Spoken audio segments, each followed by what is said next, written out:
അസ്സലാമു അലൈക്കും. ഒന്നാം ക്ലാസ്സിൻ്റെ ദീനിയാത്ത്, അഖ്ലാഖ്, അതുപോലെ ദുറൂസ് അറബി മലയാളം കേട്ടെഴുത്ത്, തഫീമ് കേട്ടെഴുത്താണ് നമ്മൾ പരിചയപ്പെടുന്നത്. അർദ്ധവാർഷിക പരീക്ഷാ ചോദ്യപേപ്പർ. ഒന്നാമത്തെ ചോദ്യം ദീനിയാത്ത്, അഖ്ലാഖ്. ഉത്തരം പറയാം. നമ്മുടെ നബിയുടെ പേര് കേൾക്കുമ്പോൾ എന്ത് പറയണം? സ്വല്ലല്ലാഹു അലൈഹി വസല്ലം. നബി തങ്ങൾ വഫാത്തായത് എവിടെ വെച്ചാണ്? മദീനയിൽ. നമുക്ക് പുസ്തകം വാങ്ങാൻ കാശ് നൽകുന്നു ഉപ്പ. ആരാധനക്കർഹൻ ആര്? അല്ലാഹു. നമ്മുടെ നബിയുടെ മാതാവിൻ്റെ പേര് പറയാമോ? ആമിന ബീവി.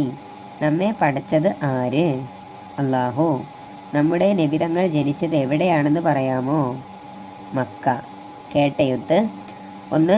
നാമത്ത് വാലിദത്തുൻ, മിന്ദീലൻ, ബൂമുൻ, റക്കിബ യാസിറുൻ, ജിദ്ഉൻ, ഹാഷിമുൻ, ഉസ്റത്തു റസൂലിന. റബ്ബ് ഒരുവനാകുന്നു. ഇത് ഉസ്താദ് പറഞ്ഞു തരുള്ളൂ, നിങ്ങൾ കാണാതെ എഴുതണം.